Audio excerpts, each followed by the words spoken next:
Hey there, fellow explorers! Today we're diving into the fascinating world of biblical archaeology. Imagine yourself on a dig site, carefully brushing away centuries of dirt and dust. You discover something incredible, a piece of pottery, a crumbling wall, or maybe even a lost city.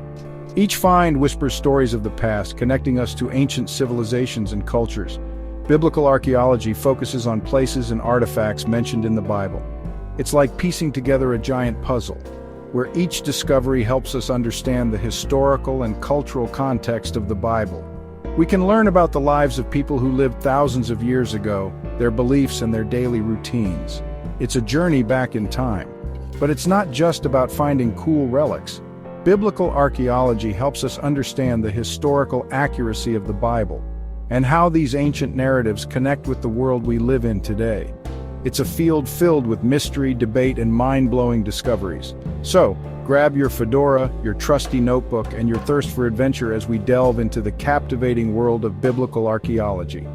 Let's uncover the secrets buried beneath our feet and see what treasures we can unearth. One of the most enduring and captivating stories in the Bible is the tale of Noah's Ark. This epic vessel, built at God's command to survive a catastrophic flood, has captured the imagination of people for centuries. But did this legendary ship really exist? And if so, could its remains still be found? Mount Ararat, a towering snow-capped volcano in eastern Turkey, has long been associated with the Ark's final resting place. Local folklore and ancient accounts point to this imposing mountain as the site where the Ark came to rest after the floodwaters receded. Over the years, numerous expeditions have ventured up its slopes, braving treacherous terrain and harsh conditions in search of the elusive vessel. Some explorers claim to have found wooden structures and artifacts on Ararat that they believe are evidence of the Ark. Others remain skeptical, arguing that the harsh climate and geological activity would have long ago destroyed any trace of the Ark. The search continues, fueled by a potent mix of faith, scientific curiosity, and the enduring power of a timeless story. The biblical cities of Sodom and Gomorrah, known for their wickedness and eventual destruction by divine fire and brimstone, serve as a stark warning against moral corruption. But did these cities actually exist? And if so, can their ruins be found? Archaeologists have identified several potential sites in the southern Jordan River Valley that may correspond to Sodom and Gomorrah. One such site, Tal el-Hammam, reveals evidence of a large, fortified city destroyed by intense heat and fire. The destruction layer contains pottery shards melted into glass, indicating temperatures hot enough to have been caused by a catastrophic event. While the evidence is compelling, the exact cause of the destruction at Tal el-Hammam remains a subject of debate. Some researchers speculate that a meteor airburst, similar to the Tunguska event in 1908, could have generated the intense heat necessary to create the observed effects. Others suggest more conventional explanations, such as an earthquake followed by a massive fire. The search for answers continues as we piece together the clues from the past to understand the events that shaped these ancient cities. Section 4. Expert Opinions Deciphering the Evidence. The search for biblical sites and artifacts is often like piecing together a complex puzzle, with experts from various fields offering their insights and interpretations. Archaeologists, historians, linguists, and theologians each bring their unique perspectives to the table, helping us understand the meaning and significance of these discoveries. Some experts, like Dr. Robert Ballard, a renowned marine archaeologist known for discovering the wreck of the Titanic, approach biblical archaeology with a healthy dose of skepticism.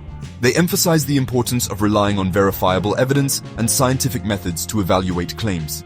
Others, like Dr. Randall Price, a professor of biblical and Jewish studies, believe that archaeology can provide valuable insights into the historical and cultural context of the Bible. As we'll discover, the interpretations of archaeological findings can vary widely, leading to fascinating debates and discussions.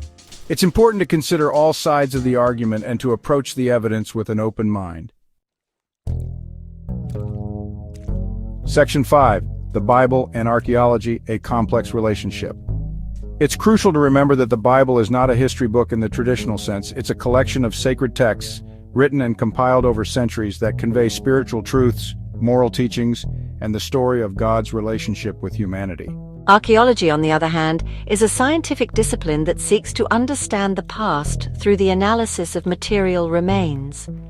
While archaeology can help shed light on the historical and cultural context of the Bible, it's essential to avoid imposing a literal interpretation on every biblical narrative.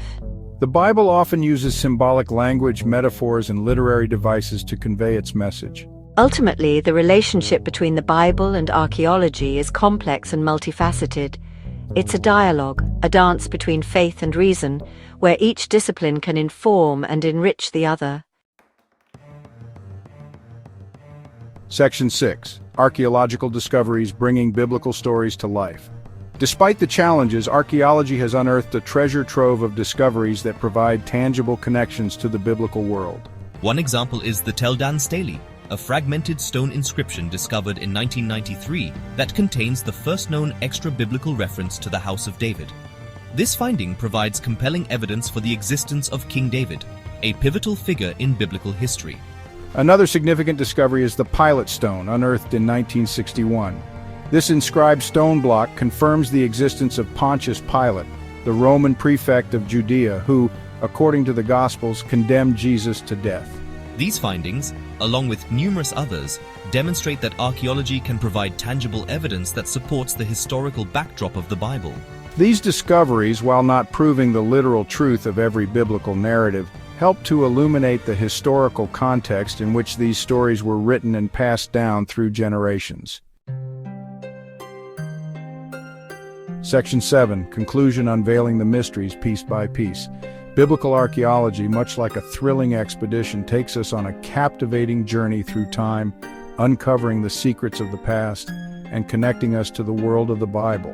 While the search for definitive proof of certain biblical accounts, such as Noah's Ark or the exact locations of Sodom and Gomorrah, continues, the discoveries made so far have significantly enriched our understanding of the Bible's historical and cultural context.